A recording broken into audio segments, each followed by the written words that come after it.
Reimann ایک عام سا نوجوان تھا جو ہر وقت زندگی سے بور، پریشان اور بیزار رہتا تھا۔ روز ایک ہی روٹین، اسکول، موبائل، کھانا، نیند، ریپیٹ۔ ایک دن وہ شہر کے ایک پرانے لفٹ میں چڑھا جو ہمیشہ دیر سے چلتی تھی۔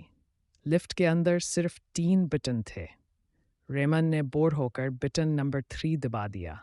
ایک پراسرار آواز نے کہا، زندگی کو بدلنے والا سفر شروع۔ آنکھ کھلی تو ریمن ایک گاؤں میں تھا، ہاتھ میں بیلچا، سامنے کھیت۔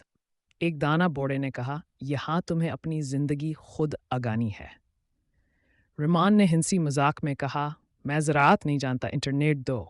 بوڑے نے نرمی سے جواب دیا، زندگی گوگل سے نہیں، گود سے سیکھنی پڑتی ہے۔ ریمان کو ہر دن کھیت میں کام کرنا پڑا۔ شروع میں وہ ہنسا، پھر تھکا، پھر سچائی کا احساس ہوا۔ آہستہ آہستہ اسے کام کی